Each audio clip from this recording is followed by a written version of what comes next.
دیکھیے مرد و زن میں غالب و مغلوب کی جو بحث ہے یہ آج کل بہت زیادہ ٹی وی پر ہو رہی ہے۔ دیکھیے اتنا اور آپ کی خدمت میں عرض کر دیا جائے کہ مرد ظاہری اعتبار سے تو عورتوں پر غالب محسوس ہوتے ہیں لیکن اندر سے عورت سے مغلوب ہوتے ہیں۔ دیکھیے اب میں یہ تھوڑا سی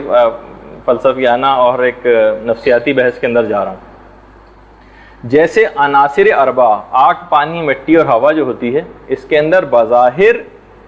پانی آگ کے اوپر فوقیت رکھتا ہوا دکھائی دیتا ہے کہ آگ جس جگہ سر اٹھائے کھڑی ہو پانی اس کو بجھانے کے لیے کافی ہوتا ہے، لیکن اگر وہی پانی دیگچی کے اندر آ جائے تو پھر وہی آگ اس کو اڑا کر رکھ دیتی ہے اور فضاؤں کے اندر بکھیر دیتی ہے، دھواں بنا کر، بھاپ بنا کر۔ تو بہرحال بظاہر مرد غالب محسوس ہوتا ہے اور عورت مغلوب، لیکن باطن مرد مغلوب ہے اور عورت اس کے اوپر غالب ہے۔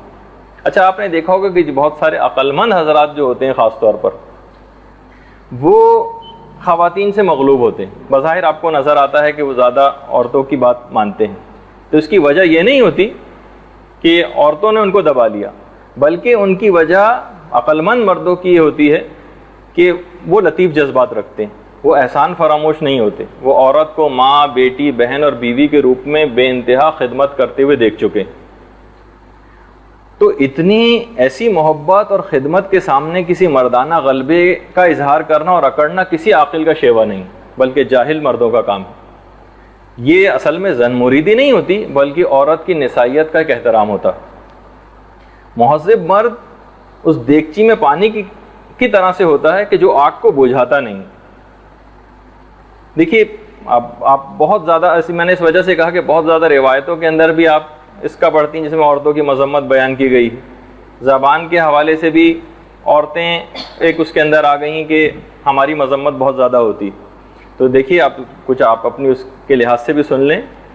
کہ عورت کو کہا جاتا ہے، علماء نے لکھا ہے کہ ذل الہی اور پرتو حق ہے۔ دیکھیے خدا کے جتنے بھی صفات کاملہ ہیں نا وہ مجازی اعتبار سے انسان کے اندر بھی پائے جاتے ہیں، لیکن جس طرح سے صفت خلاقی کی مظہر عورت ہے، یعنی خدا کی ایک صفت خلق کرنا، اس میں مرد اس کے قریب بھی نہیں،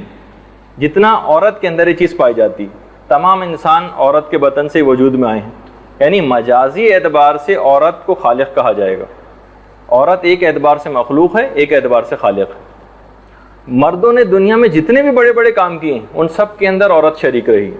لیکن عورت کا جو یہ کام ہے خلاقیت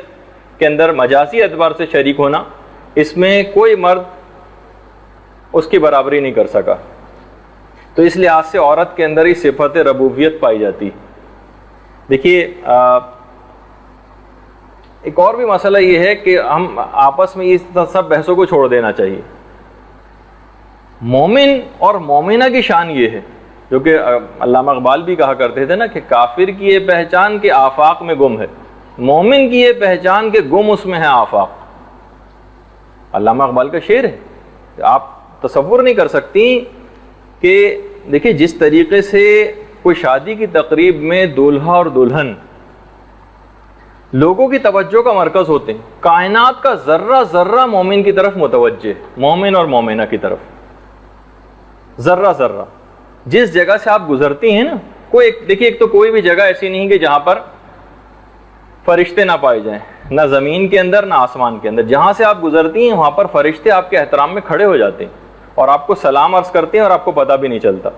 کیونکہ دیکھیے اصل ریاست اور حکومت یہ اصل میں خدا کی بندگی اور اطاعت ہے،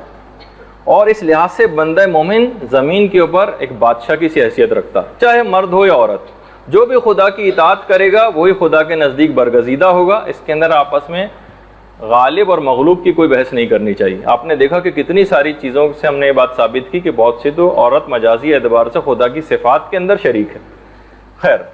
اسی طریقے سے صفت ربوبیت میں جو بچے کی پرورش کرتی ہے صفت ربوبیت میں بھی شریک ہو جاتی ہے۔ بس اب کوشش یہ کرنا ہے کہ انسان کو چاہے وہ مرد ہو یا عورت زیادہ سے زیادہ زیادہ راہ حاصل کرنا ہے۔ پریشانیاں بھی آئیں گی، تکالیف بھی آئیں گی، مشکلات بھی آئیں گی، کسی بھی صورت دین کو نہیں چھوڑنا ہے۔ اور دیکھیے وہ جو شعر ہے نا کہ سختی راہ کھینچیے منزل کے شوق میں، آرام کی تلاش میں ایذا اٹھائیے۔